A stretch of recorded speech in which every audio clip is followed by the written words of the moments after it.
Bapak Ibu Saudara, mari kita masuk ke dalam firman Tuhan bersama-sama. Selama beberapa minggu kemarin kita membahas tentang Roh Kudus. Dan saya senang sekali ketika kita melihat bahkan kita ambil 3 hari kemarin di DPU, di Duku Kupang, dan juga di Palangkaraya kita berdoa bersama-sama. It was amazing. Saya tahu yang di DPU berdoa secara luar biasa, Duku Kupang juga, Palangka juga luar biasa. Untuk saudara perlu ketahui, di hari yang ketiga listrik mati dari sebelum acara dimulai. Dan Bapak Ibu sering kasihan, tapi mereka tetap semangat. Kita pakai genset yang cuman kecil, Bapak Ibu saudara. AC bisa nyala satu, udah gak akan rasa kayak pakai AC. Semua orang yang ada di sana itu sudah basah kuyup. Kaos saya tuh sampai bisa diperas Bapak Ibu Saudara, dan keluar airnya bukan air hujan tapi air keringat Saudara. Dan Bapak Ibu Saudara, tapi amazing banget. Semua orang very excited untuk berdoa bersama-sama. Saya nggak tahu totalnya ada berapa orang yang dapat bahasa roh selama 3 hari. Demikian juga di Jakarta, mereka kumpul berdoa bersama-sama. Ada yang dapat karunia bahasa roh dari kelompok sel saya, yang saya tahu ada 2 orang yang dapat bahasa roh pertama kali dalam hidup mereka. Kenapa gak kita kasih tepuk tangan yang luar biasa buat Tuhan Bapak Ibu Saudara? Karena dia adalah Tuhan yang melakukan perkara yang luar biasa. Tepuk tangannya boleh lebih keras lagi Bapak Ibu Saudara. Ya, dan Bapak Ibu Saudara, so Roh Kudus bekerja secara luar biasa. Dan saudara perlu tahu, ketika saudara menerima Yesus sebagai Tuhan dan Juru Selamat saudara, Roh Kudus ada di dalam kita. Yang setuju katakan yes. Yang setuju katakan yes. Tapi Bapak Ibu Saudara, hari ini saya mau mengajak saudara membahas apa yang menjadi pembungkam Roh Kudus untuk bicara dalam kehidupan kita. Apa yang jadi hal yang membuat Roh Kudus itu gak bisa ngomong dalam kehidupan kita. Dia ada dalam kehidupan saudara, tapi saudara bakal rugi banget ketika saudara punya Roh Kudus dalam kehidupan saudara, tapi dia gak bisa ngomong dalam kehidupan saudara. Yang setuju katakan yes. Rugi banget kalau Roh Kudus ada dalam kehidupan saudara, tapi dia gak bisa ngomong. Why? Karena seringkali secara sengaja atau tidak, kita bisa membungkam Roh Kudus. Nah, hari ini kita akan melihat bersama-sama apa yang membungkam Roh Kudus dalam kehidupan kita, dalam kehidupan kita. Sebelum saya mengajak saudara lihat lebih lanjut, saya kepingin tanya kepada saudara, ada berapa di antara saudara yang Anda suka dengan yang namanya fitness? Oke, yang suka fitness boleh angkat tangan? Oke, ada nggak yang suka fitness? Boleh angkat tangannya tinggi, Bapak? Karena saya nggak bisa lihat Anda. Oke, hanya ada beberapa. Sekali lagi saya tanya, yang suka fitness tolong angkat tangannya tinggi. Oke. Wow, hanya ada beberapa, yang lain Anda, saya bersyukur kalau Anda gak suka fitness karena Anda sama seperti saya, Bapak Ibu Saudara. Waktu dulu saya senang sekali olahraga fitness, Bapak Ibu Saudara. Saya suka sekali, ketika pergi ke gym itu rasanya tuh asik banget. Tapi Bapak Ibu Saudara, saya dapat karunia Tuhan baru sekarang.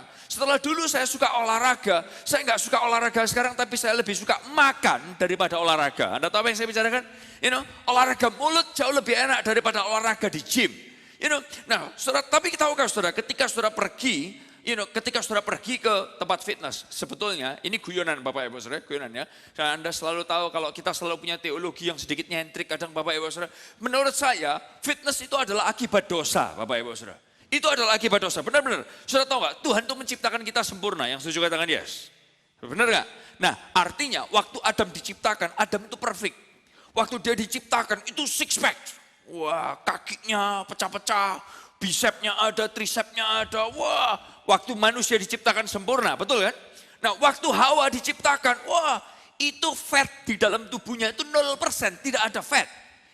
Dia lencir banget, badannya bagus banget. Hawa tuh seksi banget. Kalau Anda pikirkan Hawa tuh kayak sekarang kayak Hailey Baldwin, kayak Kendall Jenner, kayak Kylie Jenner yang lagi ngetop-ngetop. Kalau saudara nggak ngerti siapa itu mereka, Anda pikirkan Titi Puspa lah. It's okay Bapak Ibu Saudara. Nah, kalau Anda memang benar-benar dari generasi yang berbeda.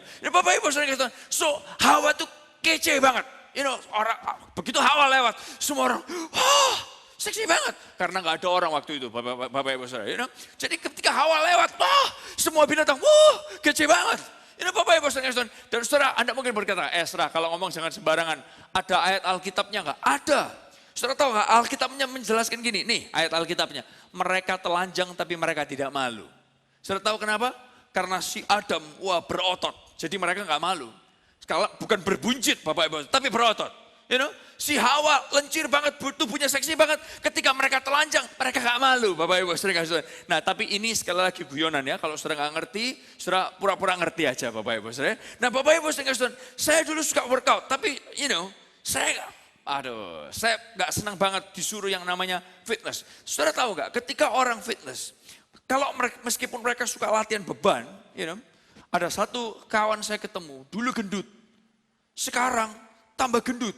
Lalu saya tanya, kamu gimana? Kabarnya kurusan ya? Kok, saya ini susah kok. Saya ini gemuk, kemudian saya fitness. Tapi gak kurus-kurus kok. Saudara tahu kenapa?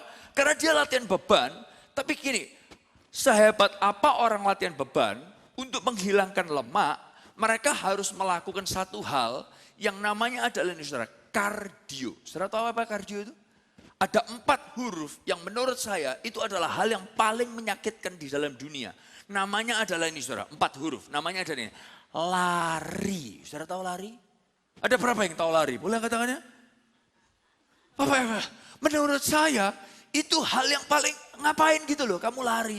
Aduh, ngeliatin enak lari itu. Saya nggak bisa ngerti enaknya lari, Bapak Ibu Saudara. Ada orang yang kasih namanya gini, fun run. Apanya yang fun? Gak fun banget. Keringetan itu fun. Please deh, lebih enak makan daripada keringetan. Betul lah Saudara? Nah Bapak Ibu Saudara, kalau Saudara lihat orang latihan kardio, salah satu alat yang bisa dipakai adalah ini Saudara. Sepeda, Ini sepeda yang saya juga ada di rumah saya, tapi bukan yang seperti ini. Tapi sepeda ini adalah, kalau saudara lihat, ini adalah hal yang menggantikan kalau saudara nggak mau lari, daripada keringetan, kena debu dan asap dan lain sebagainya. Saudara punya ribuan alasan untuk tidak lari. Saudara beli sepeda statis. Ini sesuatu yang saudara dapat lakukan juga. Di tempat fitness juga ada yang namanya sepeda ini. Dan saudara, mertua saya, mereka juga adalah orang yang suka olahraga bersepeda. Nah mertua saya yang perempuan, itu kalau kardio, wah jagoan banget. Nah Bapak Ibu Saudara, ketika mereka kardio, seringkali ini yang terjadi. Sepeda di ruangan fitness itu bukan cuma satu, sepedanya itu banyak. Nah saudara tahu apa yang terjadi ketika kita bersepeda di tempat fitness, ini yang terjadi. Saudara, ketika saudara naik sepeda, saudara lihat ada orang yang bersepeda di sana, saudara kayak balapan sama dia, betul nggak? Ya kan? Saudara balapan sama dia, wah kalau kamu bisa cepat, aku juga bisa cepat. Wah tergantung lagunya, katanya gitu. Bum, bum, bum, bum. Wah dia semangat.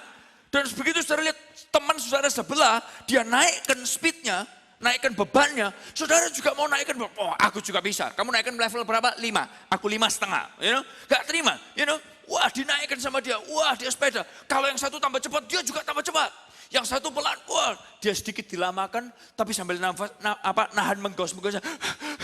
Ditahan sama dia Bapak Ibu, tapi kemudian dia pelan. Yang paling menarik adalah gini, mertua saya Bapak Ibu Saudara, yang mama mertua saya, karena dia sering banget fitness. Yang lucu, ketika ada anak muda baru pertama kali naik sepeda, gak kalah kuat sama mertua perempuan saya, dia gengsi kan. Dia berkata, masa aku kalah sama AI. Dia noleh ke mama mertua saya terus. Dan kemudian dia genjot. Mama mertua saya belum berhenti. Dia sudah berhenti dulu. Menggos. AI ini gendeng, AI ini gendeng lagi. Bapak Ibu Saudara, sekali-kali ketika kita berada dalam tempat fitness, kita berlomba satu sama lain. Kalau saudara ada di treadmill, kalau yang satu incline, saudara juga ikut incline. Bapak Ibu Saudara berlomba antara satu dengan yang lain. Dan Bapak Ibu Saudara, padahal gak ada yang kasih saudara piala. Halo. Begitu saudara selesai dari tempat fitness, saudara turun, saudara ambil saudara pikir Anda adalah juaranya. Ruangan fitness itu bisa berubah kayak tempat olimpiade atau SEA Games. Saudara kasih Tuhan, ini yang menarik sekali dalam kehidupan kita. Begitu saudara ke kamar mandi, wah saudara rasanya pede banget. Dulu waktu saya masih suka fitness Bapak Ibu, ketika wah saya nge-push, orang lain nge-push. Dia bisa berapa? 50 kilo? Saya juga 51 kilo saya bisa. Dan setelah selesai Bapak Ibu sering kasih Tuhan, saya ketemu sama orang itu di kamar mandi, saya berkata, dia tanya, how are you? Apa kabar? Oh, baik. Aku baru dapat medali emas, kamu dapat medali perunggu. Padahal nggak ada yang kasih medali.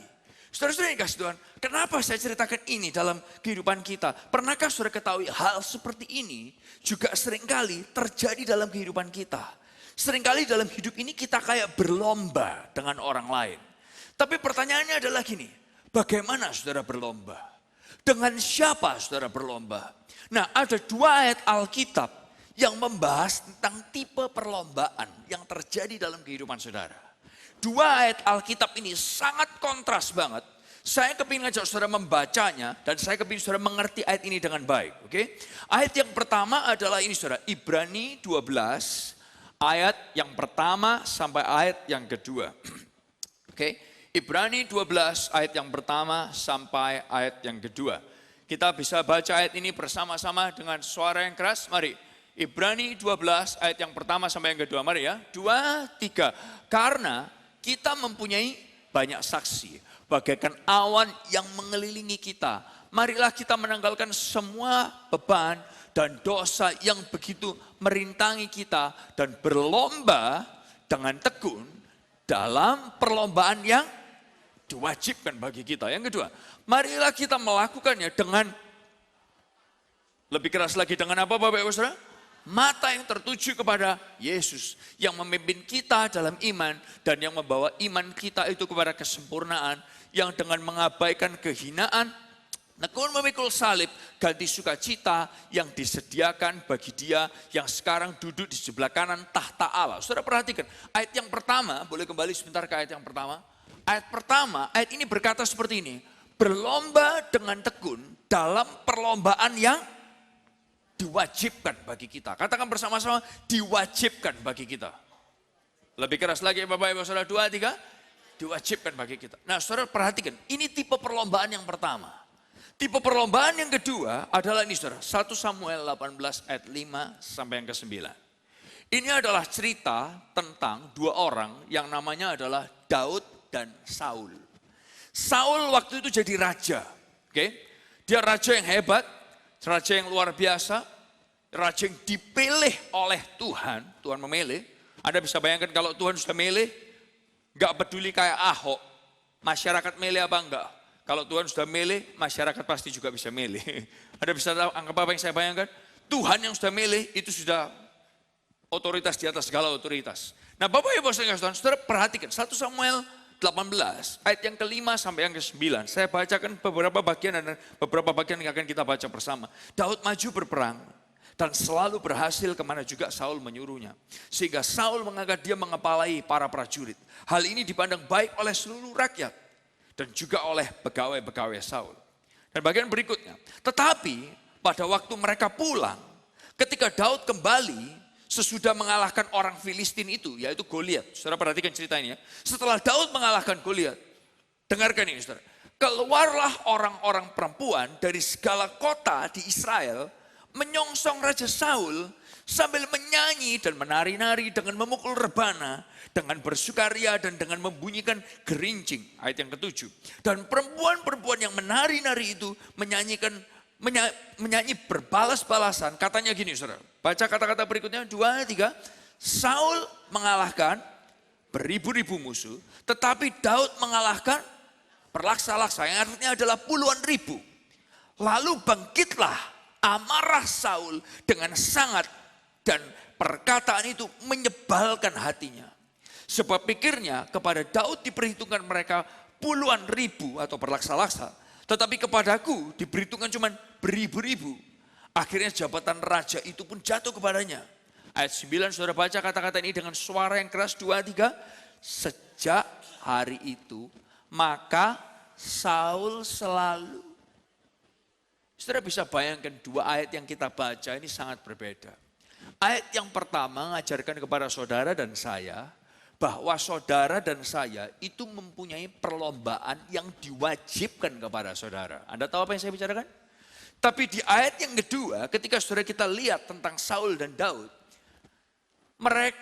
Saul ini adalah orang yang gini, dia tidak memikirkan pertandingan yang diwajibkan kepada dia, tapi justru dia jadi orang yang kayak tadi. Dia jadi orang yang dia lagi seperti berlomba dengan orang lain. Dia lihat Daud, oh kamu gitu ya? Wah kalau aku gak bisa kayak kamu, awas.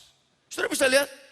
Dia bukan berlomba dalam perlombaan yang diwajibkan kepada dia, tapi justru dia memikirkan untuk berlomba dengan orang lain. Dia membandingkan diri dengan orang lain. Nah Bapak Ibu Saudara, pertanyaannya dalam hidup ini dengan siapakah saudara berlomba? Apakah Anda berlomba dalam perlombaan iman yang Tuhan sediakan buat saudara? Atau Anda tuh berlomba sendiri dengan orang lain yang tidak ada yang suruh Anda lomba di sana. Coba, apakah saudara itu berlomba dalam perlombaan yang Tuhan tetapkan buat saudara? Atau saudara itu kayak lomba sendiri dalam imajinasi saudara sendiri. Dalam bayangan saudara sendiri. Anda lomba padahal gak ada saudara yang suruh lomba kayak gitu. Siapa yang suruh saudara sepedaan kayak orang gila? Gak ada. Anda tahu apa yang saya bicarakan? Suatu ketika saya pergi ke Amerika yang lalu, saudara. Dan di situ saya nginep di rumah sebuah orang, sebuah keluarga. Yang di situ yang tinggal itu anak-anak muda umur SMA. Anda tahu kalau anak muda umur SMA itu saudara, wah mereka tuh energinya tuh kayak banyak banget. Kita udah tepar, mereka masih semangat. Lalu kemudian saya dipinjemin sebuah kamar, yang kamar itu begitu saya mau masuk, di pintunya tuh ada barnya. Untuk Anda tahu narik badan. Wah mereka show off, wah saya kurang ajar nih anak-anak ini. Saya mau masuk kamar, mereka gaya. Nah dasar saya saudara, sekali lagi saya katakan saya udah malas olahraga saya cuma olahraga makan. Saya melihat mereka, yang satu SMA 2, SMA 3, wah badannya berotot. Hey, pastor, I can do this, can you do this? Kurang ajar. Saya ditantang gitu dalam hati saya, meskipun saya begini, saya masih punya otot dan saya bisa kayak gitu. Kamu tahu? Dan lalu kemudian saya bilang, oh I can do that. Meskipun aku ini gak pernah olahraga. Lalu kemudian dia tanya, kamu bisa berapa kali, pastor? Wah ditanya gini nih harga diri bro, Roh Kudus ada di dalamku, Roh Kudus memberi aku kekuatan dan saya yakin Roh Kudus memberikan aku semangat dan Roh Kudus memberikan aku otot. Saya tanya, menurut kamu aku bisa berapa kali? Wah, 5 times? Oh I can do 5 kali? Saya bilang aku bisa lebih dari 5 kali. Saya pikir kamu kira cuma kamu yang bisa. Saya naik ke bar tersebut, saya tarik diri saya karena dia sudah melakukan berapa kali saya coba untuk melakukan lebih dari dia. Bisa nggak?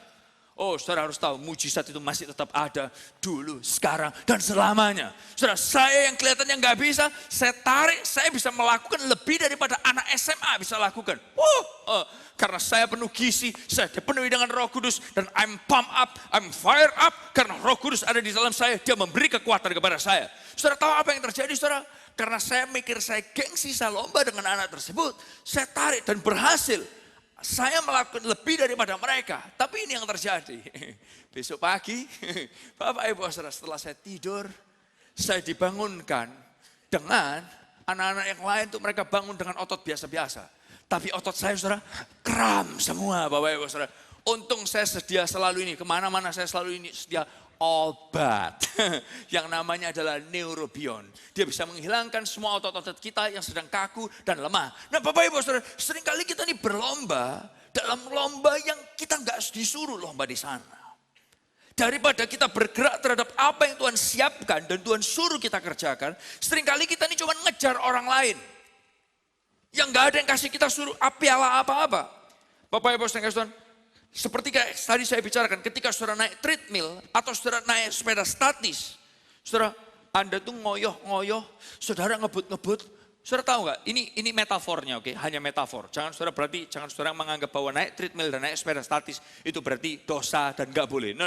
Tapi ini metafornya. Saya mau tanya, kalau saudara naik sepeda statis, saudara ngebut-ngebut, 2 jam, 3 jam. Saya tanya, saudara kemana? Saudara pergi kemana? Maju 1 meter, maju 5 meter, maju 1 kilo. Saudara di mana? Saudara di mana? Halo? Saudara di tempat yang exactly sama. Saudara gak kemana-mana. Inilah yang terjadi dengan kehidupan kita. Ketika kita tidak berlomba pada lomba yang Tuhan tetapkan kepada kita. Tapi kita ini seringkali cuma membandingkan diri dengan orang lain. Kita cuma lihat orang lain bisa gini, gue juga mau gitu. Orang lain punya gini, gue juga bisa beli hal yang sama dengan orang lain.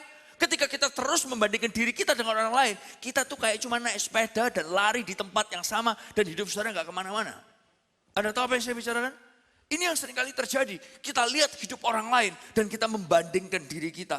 Dan tahukah saudara, Bapak Ibu saudara, senjata iblis yang paling hebat untuk membungkam suara Roh Kudus dalam hidup kita adalah, perhatikan saya, ini, membandingkan diri.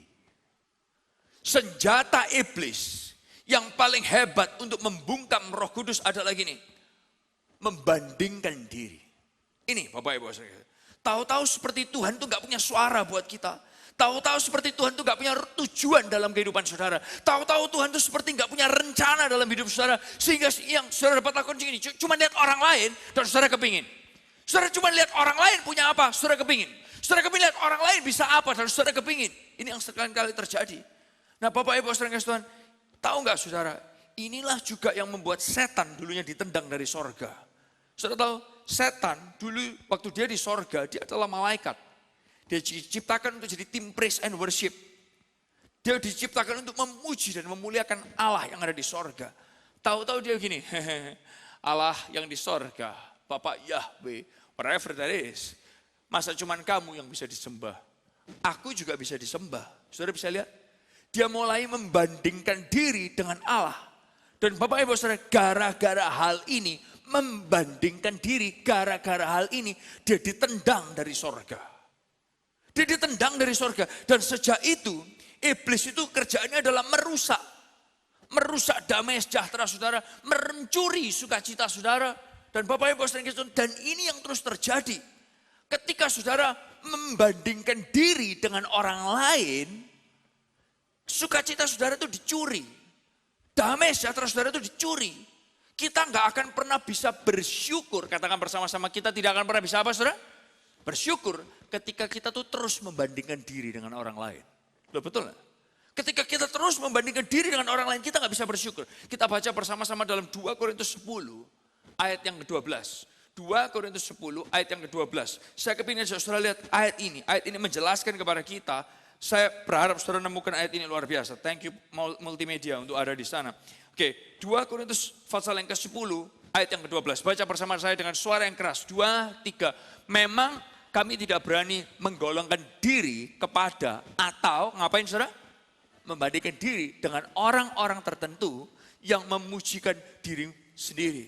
Mereka mengukur dirinya dengan ukuran mereka sendiri. Dan membandingkan dirinya dengan diri mereka sendiri. Alangkah apa saudara? Alangkah apa saudara? Bodohnya mereka. Dalam bahasa Inggrisnya dikatakan gini. Membandingkan diri itu sangat tidak bijaksana. Membandingkan diri itu very unwise. Alkitab mengatakan alangkah bodohnya mereka. Istilahnya dalam bahasa sekarangnya, bego banget kamu ketika kamu membandingkan diri. Tahukah saudara, membandingkan diri itu akan mencakar panggilan Tuhan terhadap diri saudara. Mencakar panggilan Tuhan terhadap diri saudara. Membandingkan diri itu akan mencabik-cabik suara Roh Kudus yang ada di dalam diri saudara. Saudara dipenuhi Roh Kudus ada dalam diri saudara. Tapi why? Kenapa saudara gak bisa dengar suara Roh Kudus? Apa yang Tuhan mau lakukan? Karena ini, saudara membungkam Roh Kudus. Artinya kalau saudara ingin suara Roh Kudus dan panggilan Tuhan itu hilang dalam hidup saudara, mulailah membandingkan diri. Membandingkan diri Anda dengan apa yang Tuhan panggil untuk orang lain. Nah Bapak Ibu saudara Tuhan, ini jelaskan kepada diri saudara bahwa ini ada panggilan Tuhan dalam hidup Anda masing-masing. Ada panggilan Tuhan untuk hidup saudara. Ada panggilan yang unik. Yang gini saudara, cuman saudara bisa melakukannya. Mama, papa, saudara gak bisa lakukannya.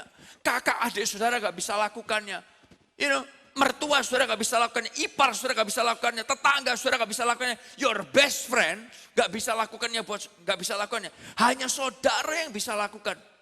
Saudara sekali lagi, ada panggilan yang unik dalam setiap kita. Ada suara Roh Kudus yang unik dalam setiap kita. Dan tahukah saudara gini, ada bedanya antara ini saudara. Panggilan dan pekerjaan. Saya ulang sekali lagi ya. Ada bedanya antara panggilan dan pekerjaan. Saudara, kalau kerjaan itu sesuatu yang Anda dibayar untuk melakukannya. Tapi saudara tahu kalau panggilan itu sesuatu yang saudara ada itu kayak Anda diciptakan untuk melakukannya. Dibayar gak dibayar, saudara tetap semangat melakukannya. Dan saudara lakukannya dengan baik. Sampai orang lain gini, man orang ini luar biasa kalau ngerjain itu. Gua bayar dia secara luar biasa. Why? Karena aku gak perlu mecutin dia. Ayo kamu nanti kalau kerjanya bagus tak kasih bonus. No. Dia selalu fire up. Why? Karena dia diciptakan untuk itu. Dia dipanggil untuk itu. Beda sama dia dikerjakan untuk itu. Anda tahu apa bedanya? Orang yang punya panggilan tuh Benar-benar dia fire up untuk melakukan hal itu. Dimotivasi, gak dimotivasi, dia selalu termotivasi.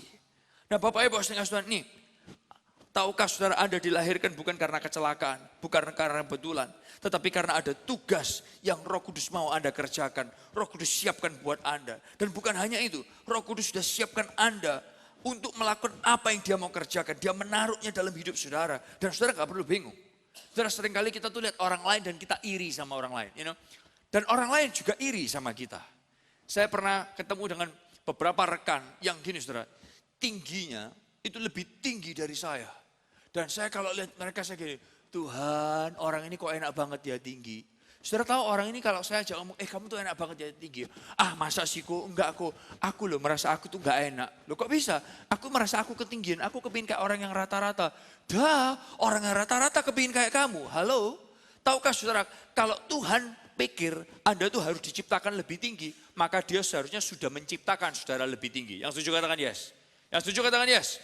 Kalau Tuhan itu ingin menciptakan Anda lebih cepat, dia akan sudah buat kita lebih cepat. Kalau Tuhan ingin Anda bisa jadi penyanyi, dia pasti sudah beri saudara suara yang bagus. Kalau Tuhan mau menciptakan Anda itu jadi next top model yang hebat, dia sudah menciptakan saudara lebih cute daripada yang dulu. Kalau Tuhan mau menciptakan saudara putih, saudara sudah diciptakan putih. Kalau Tuhan mau menciptakan saudara hitam, saudara sudah diciptakan hitam. Kalau Tuhan mau menciptakan saudara coklat, Anda sudah diciptakan coklat dari dulu. Dan saudara tahukah saudara bahwa Anda itu adalah orang yang unik. Orang yang unik. Stop membandingkan diri dengan orang lain. Tahukah saudara bahwa Anda itu adalah masterpiece-nya Tuhan. Katakan bersama dengan saya bahwa aku adalah masterpiece-nya Tuhan. 2, 3. Aku adalah masterpiece-nya Tuhan. Lebih keras lagi dong. 2, 3. Aku adalah, lebih keras lagi Bapak Ibu Saudara. Aku adalah apa? Masterpiece-nya Tuhan. Kita diciptakan unik. Kita ini diciptakan hebat banget. Saudara kalau saudara tahu Anda itu adalah masterpiece-nya Tuhan, saudara kemanapun saudara pergi. Saudara gak perlu bingung. Saudara gak perlu bingung dengan hidung orang lain. Tuhan, hidung dia kok mancung, hidungku kok pesek. Kalau Tuhan mau menciptakan hidung saudara mancung, saudara sudah diciptakan mancung. Tapi kalau saudara tahu Anda adalah masterpiece-nya Tuhan, saudara pergi kemana-mana, saudara gak perlu mencoba mencari perhatian. Saudara gak perlu ngomong kata-kata yang membuat saudara kelihatan hebat. Saudara gak perlu berlagak yang aneh-aneh. Kalau saudara memang saudara tahu Anda adalah masterpiece-nya Tuhan, saudara gak pede. Kalau saudara tahu Anda adalah masterpiece-nya Tuhan, saudara kemana-mana, saudara akan jalan dengan confident. Why? Karena Anda adalah masterpiece-nya Tuhan. Orang mau istilahnya Bapak Ibu Saudara nyombe seperti apapun, orang mau gak pede seperti apapun, saudara tetap confident. Why? Karena Anda tahu bahwa Anda adalah orang yang diciptakan Tuhan unik. Anda adalah masterpiece-nya Tuhan. Bapak Ibu Saudara kasih Tuhan, ini ketika saudara tahu saudara adalah masterpiece-nya Tuhan, itu sesuatu yang memberikan kita confident yang luar biasa. Saya tahu ini mungkin saudara dengarkan kayak pelajaran anak TK. Tapi saudara tahukah saudara, seringkali hal yang paling gampang itu adalah hal yang paling susah untuk dilakukan. Dan ini yang seringkali terjadi dalam kehidupan kita. Saudara pernah terjebak dalam kemacetan. Kemarin saya harus, oh my goodness, kemarin bener-bener racing banget. Karena setelah oma saya yang dinyatakan tidak ada, lalu kemudian tante saya harus carikan baju buat ama saya. Karena akong saya, dia kepingin ama saya masuk ke dalam peti, bukan pakai baju jelek. Harus pakai baju pesta, harus pakai baju bagus. Itu yang akong mau. Dan kemudian tante saya pergi, dia keliling cari baju. Dan setelah berjam-jam, dia kembali bukan dengan baju yang bagus. Baju yang bagus banget, sampai gak bisa dilihat. Dengan tangan kosong. Setelah berjam-jam. Lalu kemudian saya tanya, oke, bajunya, pestanya ama mana? Baju pesta ama gak ada di rumah sini semua. Baju pesta ama ada yang di dekat Juanda sana. Saya pikir matilah aku. Orangnya Aryo sudah nungguin, gak selesai-selesai. Bu tunggu bentar, loh bajunya di mana Pak? Aduh Pak masih lama tak. Saya pikir daripada nyuruh sopir dan nyuruh orang karena itu gak pernah beres. Saya bilang, Ako let's go with me. I'll drive you all the way to Juanda just to get a clothes. Oke? Yakin tako? Yes sudah cepetan. Ini kalau enggak bajuan nih orang. Saya langsung bawa dia mobil Bapak Ibu Saudara di Sabtu sore. Saya hajar traffic kayak orang gila. Dan saudara, atau apa yang terjadi? Di tengah-tengah kemacetan seperti biasa. Kalau saudara lagi macet, ini yang terjadi. Kita lihat jalur orang lain dan kita pikir jalur orang lain selalu lebih lancar daripada jalur kita. Betul Bapak Ibu Saudara? Hah? Betul Saudara? Dan kemudian ini yang terjadi. Kita kepingin pindah jalur. Halo. Dan begitu saudara pindah jalur ini jalan. Saudara, itu yang seringkali terjadi dalam kehidupan kita. Kita ini sudah disiapkan sama Tuhan sebuah jalur yang Tuhan ingin kita berlomba di dalamnya. Tapi seringkali kita lihat apa? Kita lihat orang lain dan kita kepingin kayak orang lain. Dan begitu kita move kepingin kayak orang lain, saudara nggak sadar jalur saudara itu jalan. Dan saudara kepingin balik lagi. Ini yang seringkali terjadi dalam kehidupan kita. Bicara soal jalur. Saudara, ada jalur yang sudah Tuhan tetapkan buat saudara. Tahukah saudara, jalur, perhatikan kata-kata ini, jalur, katakan bersama 2, 3. Jalur itu terdiri dari 2 garis. Betul? 1 garis di kanan dan 1 garis di kiri. Entah itu putus-putus ataupun itu nyambung. Tapi setiap jalur itu terdiri dari 2 garis. 1 garis di kanan, 1 garis di kiri. Dan kita harus lari di jalur yang ditetapkan. Nah, ada 2 garis. Semua katakan bersama-sama, ada berapa garis Bapak Ibu Saudara? 2 garis. Nah, tahukah saudara, menarik banget. Kalau setiap kita tuh mempunyai 2 destiny. Kita tuh mempunyai 2 tujuan. Katakan bersama-sama 2 tujuan. 2, 3. Yang pertama adalah ini saudara. Universal destiny. Tujuan yang umum. Yaitu gini.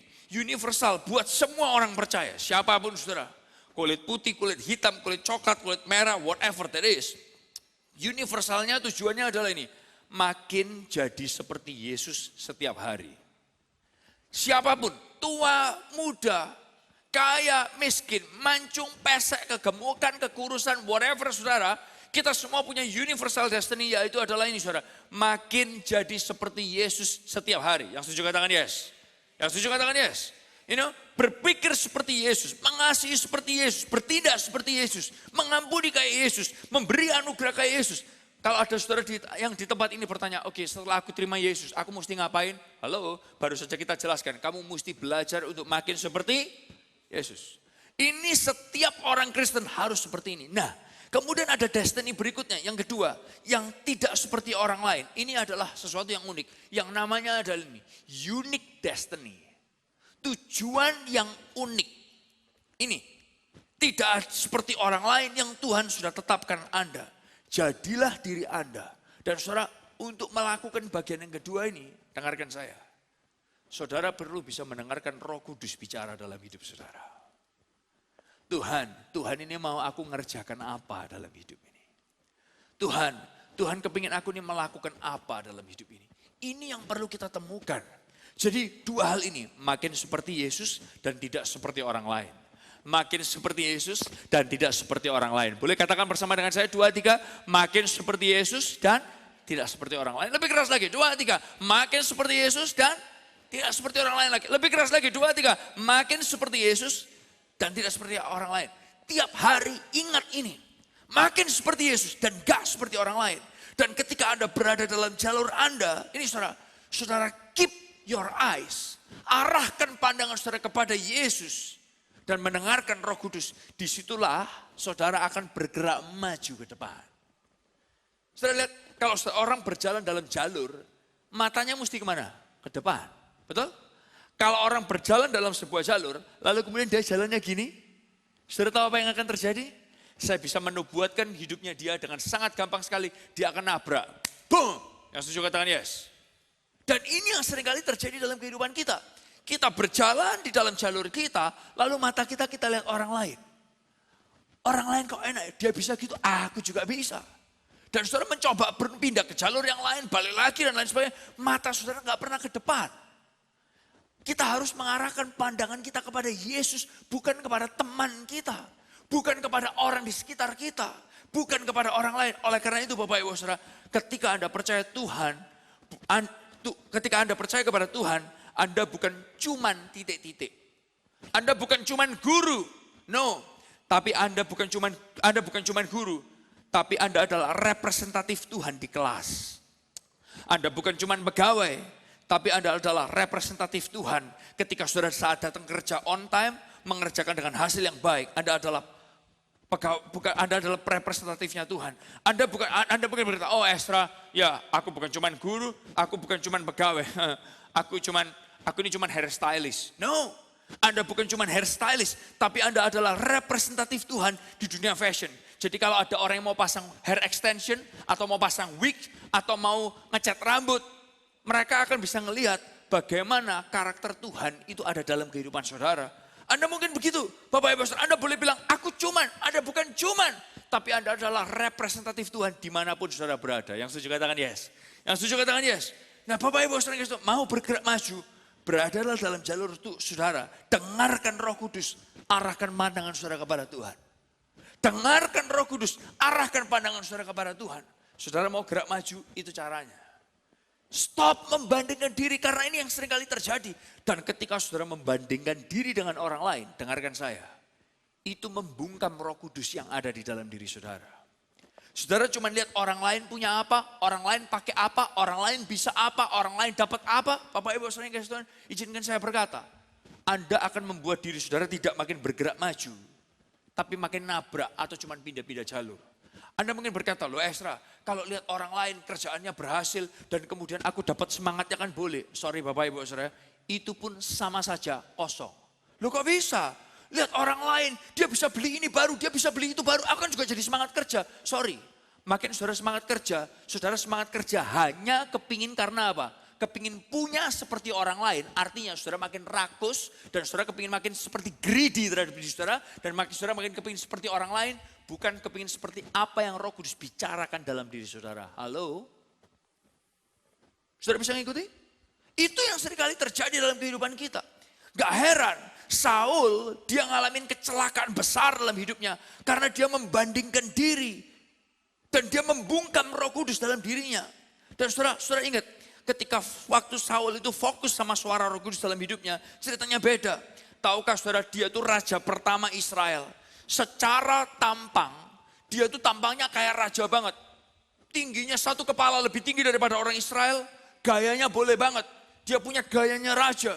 Jalan bawa tasnya itu kayak raja mungkin gitu. Wah, gaya itu udah pede banget.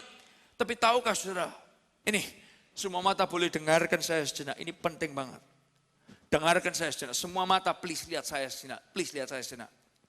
Anda harus berhati-hati dengan berkat Tuhan.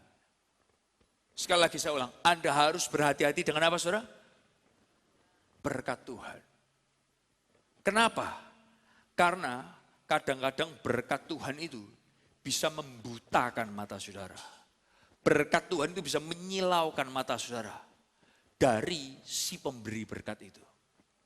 Akhirnya mata saudara buta terhadap si pemberi berkat itu. Maka ketika itu terjadi, bukanlah berkat itu jadi berkat, tapi berkat itu jadi kutuk. Saul jadi berubah fokus kepada berkatnya itu daripada menyembah pemberi berkat itu sendiri. Dia berubah fokus dari mengejar Tuhan, sekarang ngejar apa?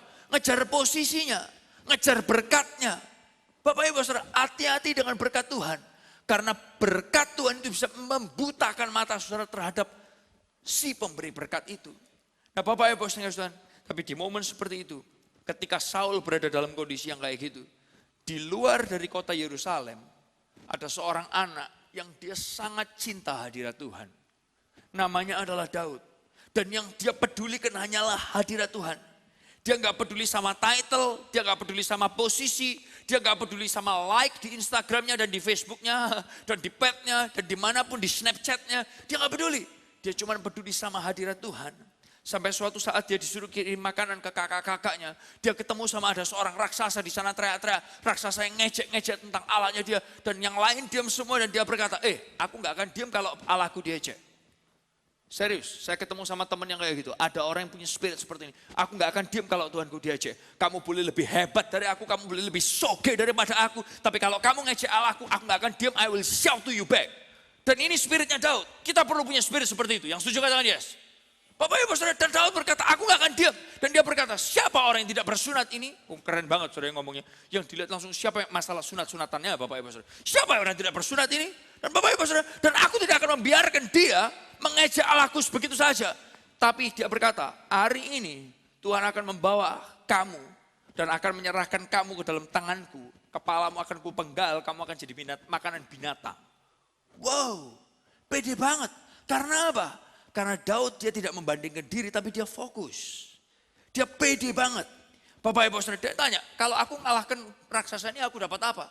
Dia dikasih tahu ini, kalau kamu bisa ngalahkan raksasa ini Daud, kamu akan dapat ini. Kamu dapat anaknya raja.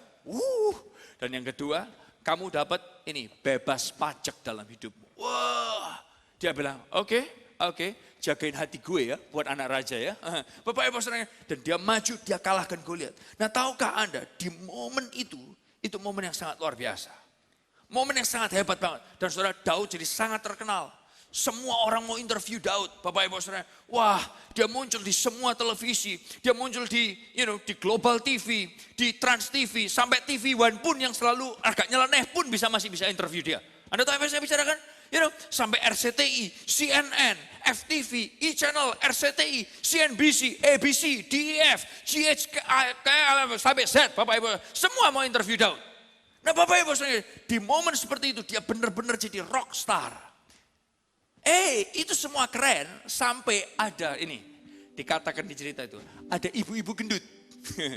Bukan ibu-ibu gendut, ibu-ibu biasa. Cuman saya nambahin Bapak Ibu Saudara. Ada ibu-ibu yang mereka nyanyi-nyanyi. Dan kemudian dia nyanyinya seperti ini. Saul mengalahkan berlaksa-laksa. Saul mengalahkan beribu-ribu. Tapi Daud mengalahkan puluhan ribu. Di momen itu Bapak Ibu Saudara, Saul yang lagi, Daud, thank you buat melepaskan aku dari satu raksasa ini. Tahu-tahu Saul beda. Wow. Pertamanya Saul jalan dengan pede, tahu-tahu Saul kayak gini Saudara, dengarkan saya. Saul kayak tadi jalan ke depan. Tahu-tahu begitu dia dengar lagu ini, tahu-tahu gini, jalannya. Dia jalannya ke samping. Dia enggak lagi berjalan mengarahkan pandangannya kepada Tuhan dan mendengarkan suara Roh Kudus. Tapi dia mulai membandingkan dirinya dengan Daud. Anda tahu apa yang saya bicarakan? Ini yang seringkali terjadi. Dan kemudian dia berkata, Bapak Ibu sering kasih Tuhan. Dia berkata, kamu memuji Daud dengan puluhan ribu, tapi aku hanya dengan ribuan. Bapak Ibu sering kasih Tuhan, ini kamu memuji Daud yang kecil, yang gak jelas itu dengan puluhan ribu, tapi aku hanya ribuan. Katakan bersama-sama, tapi aku. 2, 3. Tapi. Saudara, tahukah Anda membandingkan diri itu dimulai dari kata-kata ini, tapi aku. Dia, tapi aku. Dia, tapi aku. Dan Saul gak bisa memisahkan dirinya dari keberhasilan Daud. Tapi langsung membandingkannya. Bapak Ibu Saudara, ini yang terjadi dengan kehidupan kita. Saudara, kita lihat lebih dalam sejenak. Saudara, siapa yang memulai pembandingan diri ini? Kelihatannya kayak bukan Saul. Kan bagian dari luar. Bukan juga Daud yang lagi bergaya. Saul, kamu kalahkan aku dengan hal seperti itu. Bukan Daud juga. Tapi saudara, external voice. Tahukah saudara, kadang-kadang hal yang membandingkan kita langsung itu bukan kita. Tapi mungkin Anda pikir dari luar. Tapi ini, orang tua bisa membandingkan anak-anaknya. Atau mungkin kadang ini, istri-istri mencoba memasakkan suaminya, suami pulang kerja, Anda bikinkan Indomie dan telur yang terbaik. Begitu suami saudara pulang kerja, makan Indomie saudara, langsung bilang gini, mamaku aja gak bikin Indomie kayak gini. Wah, istri-istri langsung sakit hati kan, kurang ajar banget lu, aku dibandingin. Bapak Ibu Saudara, tahukah saudara ketika saudara pelajari di cerita Alkitab, ternyata ibu-ibu yang bernyanyi tadi, dia bukan berusaha membandingkan sama sekali. Kita pikir yang membandingkan itu ibu-ibu itu tadi, ternyata tidak. Kalau saudara pelajari di penulisan bahasa Ibrani itu kalau nulis, itu penulisan kedua, angka kedua, itu selalu lebih besar daripada angka yang pertama. Saya kasih contoh ya. Wah, kalau mau minta duit jangan sama saya. Kalau mau minta duit itu sama si A itu loh. Duitnya dia itu ratusan juta. Bisa diikuti saudara? Setelah ratusan ada kata juta. Kata-kata jumlah bilangan yang kedua itu lebih besar daripada yang pertama. Kalau saya ngomong gini, duitnya dia itu, si A itu ratusan, seratusan. Itu kan gak jelas kan? Anda tahu apa yang saya bicarakan? Gak jelas. Jadi pada dasarnya itu adalah penulisan Ibrani. Angka yang kedua lebih besar daripada angka yang pertama. Nah, berarti sebenarnya wanita-wanita yang bernyanyi itu tadi, mereka tuh cuma ngomong gini. Saul tuh mengalahkan banyak, tapi Daud juga mengalahkan, membunuh banyak. Kita cuma bahagia kalau semuanya itu mati, selesai. Tapi Bapak Ibu Saudara, karena ini, kenapa Saul gak bisa melihat itu? Karena dia pakai pikiran tapi aku. Sehingga dia jadi marah terhadap hal yang seharusnya dia gak marah. Bapak Ibu sering kasih Tuhan, pertanyaannya adalah gini, Esra, gimana kalau kita nih tahu kita sedang membandingkan diri apa enggak? Kalau kita bisa tahu kan enak ya, keren banget. Gampang kok, nih caranya.